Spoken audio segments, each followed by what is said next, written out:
Hello everyone, welcome back to the channel let's learn with Harsha. चलिए, अब ये होगा पार्ट 2 वीडियो का। पार्ट 1 जो था वो आपको मैं शेयर कर चुकी हूँ, जो आपने अभी तक चेक कर लिया होगा, राइट। तो आज अपना टॉपिक क्या था? Healthy tips for your child's growth emotionally and socially. चलिए, तो अब हम देखने वाले ग्रेड 3 एंड अबव, राइट। चलिए स्टार्ट करते हैं।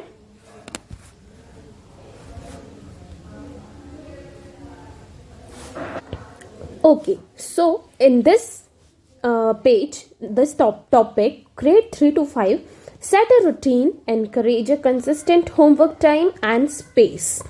आपको एक रूटीन रेगुलर सेट करना है, अपने बच्चों को एनकरेज करना है ताकि वो अपना होमवर्क का टाइम और एक मीन्स होमवर्क का टाइम स्पेस क्लियर रखें कि हाँ, हमें 1 आवर अपना होमवर्क करना है, नेक्स्ट हाफ आवर हमें रीडिंग करनी है, right. For children in grade 3 and above, regular routine and consistent habit are very important for academic success and self-discipline. Okay? Self-discipline और academic success के लिए बहुत ज़्यादा important है। तो fixed daily routine, सबसे पहला point क्या होगा? Fixed daily routine। उसमें क्या होगा? You have to fix a daily routine, help children understand when to study, when to play, when to eat and when to sleep। एक बार मैं लिखकर भी बता देती हूँ आपको। when to study, when to play, when to eat and when to sleep। इसका एक रूटीन, एक टाइम टेबल सेट होना चाहिए। This reduces stress and builds responsibility. इससे क्या होगा? उनका स्ट्रेस रिड्यूस होगा कि मुझे कब पढ़ना है, कब सोना है, कब क्या करना है, और उनकी रिस्पॉन्सिबिलिटी मतलब रिस्पॉन्सिबिलिटी बिल्ड होगी, गुड रिस्पॉन्सिबल होंगे वो। जैसे कि हाँ, एक डिसिप्लिन में आएंगे कि मुझे इस टाइम पर सो जाना है, इस टाइम पर वर्क कर लेना है, इस टाइम पे अपना होमवर्क करना ही है, इस टाइम पे हमें खेलने जाना ही है ना। तो ये आपका क्या होगा? प्रॉपर टाइम रूटीन सेट होगा बच्चे का, है ना। नेक्स्ट होगा consistent time homework time. When homework is done at the same time every day, children develop focus and avoid last time pressure. जिससे कि एक टाइम होगा कि हाँ 6 to 7 हमें होमवर्क कंप्लीट करना ही है रेगुलर। तो उससे क्या होगा? सेम टाइम में वो बैठेगा, बच्चा फोकस्ड होगा। लास्ट टाइम का प्रेशर कि भाई अब मुझे 9 बजे सोना है, तो 8 बजे या 8:30 बजे याद आ रहा है कि भाई मुझे होमवर्क करना है।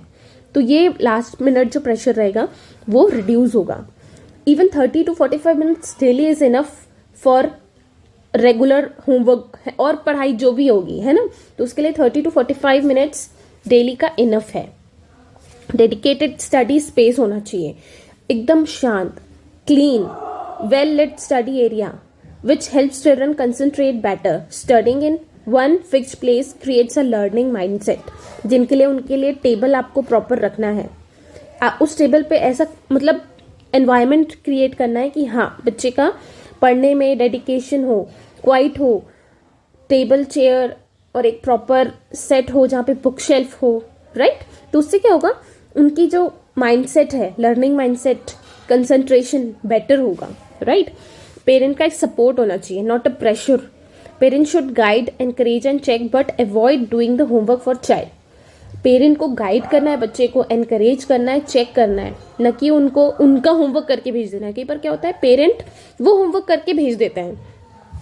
पेरेंट क्या करते हैं, चलो बच्चा नहीं कर रहा, उसका मन नहीं कर रहा है, हम ही लिख देते हैं। तो भाई, टीचर्स ने जो होमवर्क दिया है वो पेरेंट के लिए नहीं दिया है। टीचर्स ने जो होमवर्क दिया है वो बच्चे के लर्निंग के लिए दिया हुआ है, राइट। उनके माइंडसेट कंसंट्रेशन को बेटर करने के लिए दिया हुआ है, उनकी लर्निंग के लिए दिया है। तो पेरेंट को नहीं करना है, स्टूडेंट को करना है, चाइल्ड को करना है, ठीक है। इससे लॉन्ग टर्म बेनिफिट क्या होगा? Routine and consistency help children become independent learner. जिससे कि वो बच्चा खुद से इंडिपेंडेंटली बैठकर बिल्कुल टाइम पर बैठ जाएगा लर्न करने। टाइम मैनेजमेंट इंप्रूव होगा और जब हायर क्लासेस में जाएगा तो वो बेटर परफॉर्म कर पाएगा। और इसका एक और पॉजिटिव रहेगा जो रिजल्ट, वो है स्मॉल डेली जो डेली हैबिट्स होगा, है ना। उससे वो मतलब लर्निंग को, कल के लर्निंग को और बेहतर बनाएगा, राइट। ठीक है, चलिए नेक्स्ट चलते हैं। नेक्स्ट है summarise what they learn, ask them to explain what they learn in their own words. Okay, so with example I will explain you, है ना. आफ्टर स्टडिंग अ लेसन, जब भी बच्चा स्टडी कर रहा है, जैसे यहाँ पे देख रहे हैं आप, वो खुद से रीड कर रहा है या खुद से स्टडी कर रहा है, right. Children should be encourage to summarise what they learn and explain in their own words. उसे सबके ग्रुप में, अगर ग्रुप है या अपने पेरेंट्स से भी डिस्कस करते हुए उनसे समराइज करवाना है कि उनने क्या रीड किया है, what they learn and what explain it in their own words. अपने वर्ड्स में एक्सप्लेन करो. इससे क्या होगा, उनकी वोकैबुलरी बिल्ट होगी, कॉन्फिडेंस बिल्ट होगा, ऊपर से उनकी इंग्लिश लैंग्वेज या जो भी लैंग्वेज में वो लर्न कर रहा है वो भी बेटर होगी, right. This helps parents and teachers understand how well the child has actually understood the topic. जिससे पेरेंट को, टीचर्स को, पूरे दूसरे फ्रेंड्स को भी समझ आएगा, वो भी समझेंगे कि हाँ बच्चा कितने अच्छे से समझ पाया. अगर वो उसने दूसरों को समझाया तो दूसरे बच्चे भी समझ पाएंगे, right. When a child explains in their own words, they remember the concept better. जब वो अपने वर्ड्स में समझाते हैं तो वो कॉन्सेप्ट को बेटर समझ पाते हैं और मतलब रिमेंबर कर पाते हैं भूले बिना.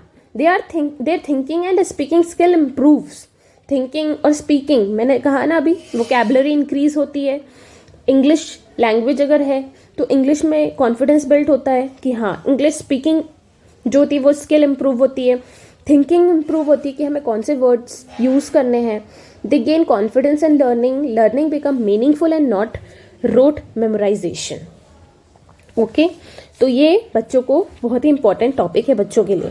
तो पेरेंट्स और टीचर्स हो, उन्हें एक बार ना समराइज करवाना ही है जब किसी रिलेटेड किसी टॉपिक में अगर वो बच्चा रीड कर रहा है, लर्न कर रहा है, राइट.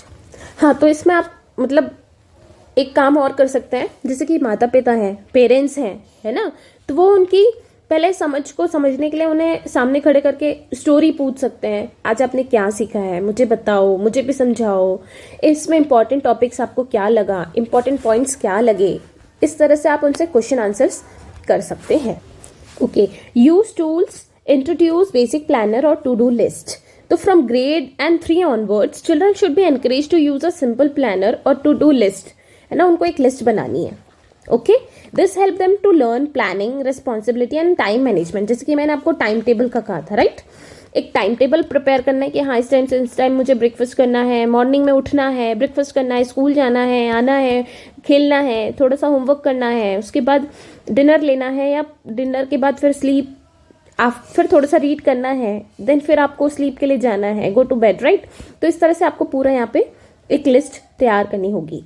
उससे क्या होगा कि this helps them to learn planning, responsibility and time management, right. सबसे पहला अपन कर सकते हैं बेसिक प्लानर, जो कि बच्चों को हम बता सकते हैं होमवर्क और टास्क का. व्हाट टू डू फर्स्ट, या तो होमवर्क कर लो, या तो अपनी एक्सरसाइज कर लो, या तो आप खेलने चले जाओ, है ना. इससे क्या होगा, वो मैनेज कर पाएंगे टाइम को और बेटर तरीके से, ऑर्गेनाइज्ड फील करेंगे, कॉन्फिडेंट फील करेंगे, राइट.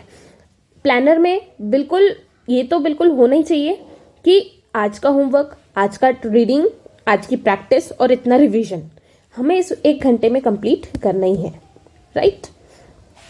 और इससे पेरेंट को भी सपोर्ट करना है. कैसे?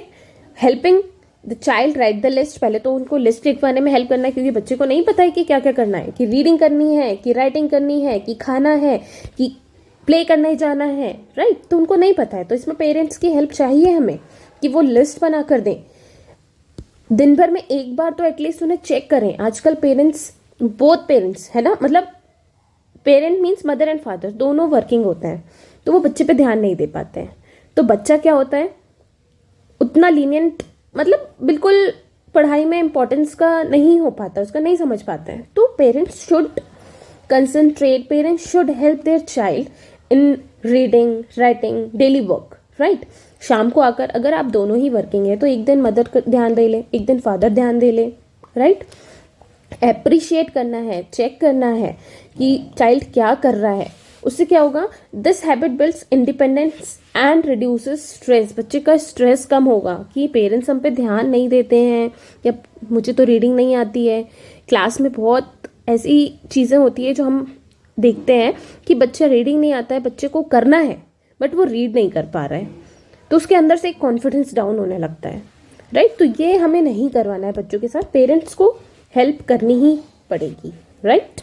Okay, now next topic is emotional and social growth. Most important topic. Okay, so emotional and social growth is as important as academic learning, right? Emotional और social growth उतना ही important है जितना कि एकेडमिक लर्निंग, रीडिंग, राइटिंग और है ना, ये सब है. Children should be encourage to express their feeling freely and ask question without fear. आज के टाइम में जो चल रहा है, राइट, जैसे मैंने अभी थोड़ी देर पहले आपको बताया था, दोनों पेरेंट वर्किंग है. बच्चा ना किसी से अपनी फीलिंग्स शेयर कर पा रहा है, ना क्वेश्चंस पूछ पा रहा है.